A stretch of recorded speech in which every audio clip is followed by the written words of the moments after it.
Alrighty, so I guess I'm just gonna tack this on at the beginning. So I actually didn't get any like footage of the fireworks event, but I wanted to real quickly explain it because it's actually a very good event. And good is questionable, honestly, because some of you might get really salted from this event. But this event's actually really cool. There's actually a chance of getting light ingots for free out of this event, and you can do 15 of these chests a week, I'm thinking. So we're gonna make sure. Okay, yeah, 15 a week. So every single week, you're going to be able to get 15 a week of these. It runs on Friday, Saturday, and Sunday, 8 p.m., 9 p.m., and 10 p.m. At the top of every hour, you do need to learn the time zones. However, if you do travel here, it'll tell you the number of hours until it begins, so you can take those hours and figure out the exact time in your time this event actually starts. But you want to get on this event. It is kind of competitive, and it's RNG based, so you're not guaranteed a LightForge ingot. However, here are the rewards that can be gained from both the gold and the silver crates. Now, I don't actually really think there's much of a difference. I've seen some people like try and only open gold crates, and you can do that if you want. There are 3 weekdays a week, 9 times you're going to be able to run this event a week during anniversary. So you are gonna want to be doing it because you can get Dream Pop tickets, you can get the LightForge ingots, and you can even get, the LightForge relics. Just, I don't know how many of them. It'd be really cool if you could get like a 777. That'd be really cool. I've opened all 15 of mine for the week, so I'm not even gonna be doing it tonight. But next week, I'll be back doing the fireworks event. I didn't get a single LightForge ingot from this event. There is a ton of other stuff we are going to be talking about in just a little bit. I'm going to give you a quick little rundown of this event. So basically, you're going to spawn into this little area here. People might be doing emotes here, hanging out, waiting when the event gets closer. But at the top of every hour for those last 3 hours of the day, you are actually going to be able to come in here, and when the event starts, there's going to be 3 different waves of chest spawns. And when the chests spawn, you kind of got to like run around and compete with everybody that's hanging out in here and try and get your hands on some of them silver loot crates. So there's silver and gold. You run up to them, you hit F to loot, and you can get Star Crom, you can get the Dream Pop tickets, and you can even get LightForge ingots. Once again, it's RNG based, but you know what? I will 100% take it. This is actually one of the coolest anniversaries I've ever seen. But with that, let's get on into the next thing. Alrighty, so this is the Dream Pop event. We're gonna go ahead and do a quick little rundown here. So you have 1 minute to shoot down these bubble deviations, and every single time you shoot one down, it will be a deviation added to the capture. You're only actually allowed to claim 10 of these deviations that you do shoot down, so make sure and use all of your Dream Pop tickets first. There's 20 purchasable in the merchant for this event. There's also some just being handed out, I think even in a login bonus. I think the new dragon event that's going on is also going, I'm calling it a dragon event, but whatever, also going to be giving Dream Pop tickets. So before you actually redeem the 10 deviations that you want, because you're only able to redeem 10 of these deviations, you want to go through and use all of your Dream Pop tickets. If you are playing on many alts and you get 10 deviations that you just really could help you out in the quick term, getting you a lot of the deviations you need a lot quicker, not having to spend D points on it, go ahead and claim it on here, because you'll also be able to go onto your alt characters and do this event and get 10 more deviations and 10 more deviations. But regardless, the deviations in this are very good. There's actually a chance of getting 5 5s out of this, and you can get the astronaut fish, you can get tar puddings, everything. This is way better than tree ant farming.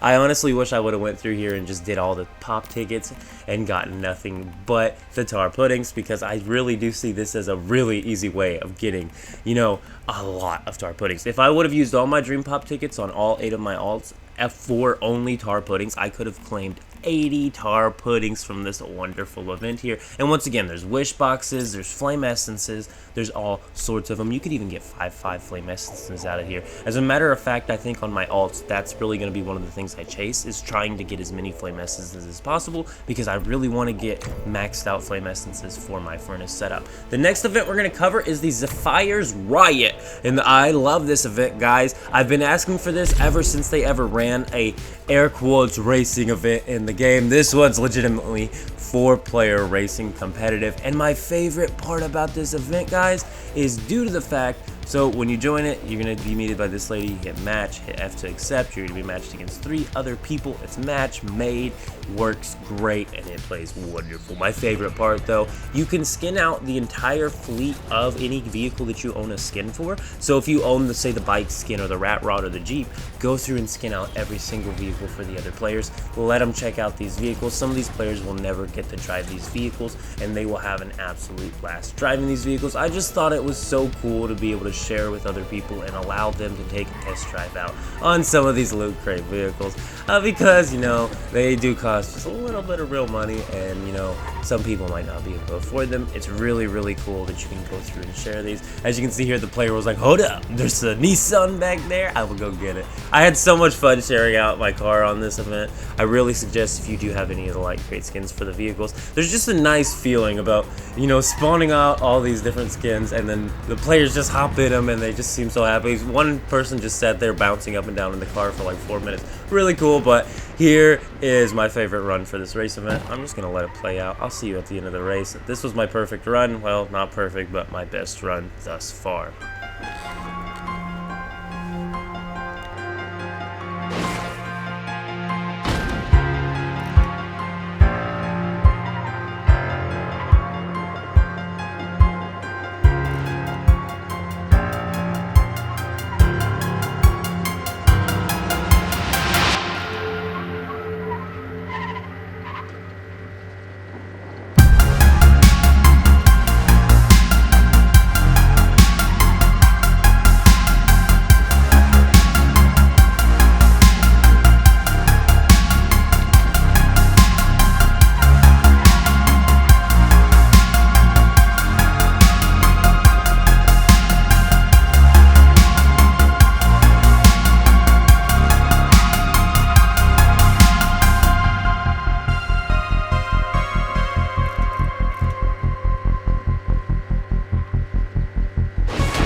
Alrighty guys, what do you think? 2:05, what's y'all's best time on this event? I seriously love they finally added a full-on racing event here, guys.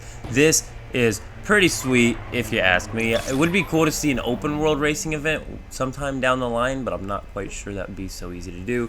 And then also there's Dreamy Ascent. This is just a parkour mini game. There's some mini games in here you don't even have to play. I don't play parkour, Dreamy Ascent, or I don't also play the Dreamland battle. So it allows you to choose a deviation, but you still got to use your weapon to kill the enemies. I think they're just passives or something. I'm not 100% sure. When I tried it, the deviations weren't actually killing anything. I was really hoping I could, you know, test out code deviation, but it seems like we're waiting on that, so we might actually get something fire out of code deviation. So here is the event shop I was talking about. As you can see, there are Dream Pop tickets. There's also Stardust Source. You know, go do the events. Go get your Stardust Source if you're on a fresh season.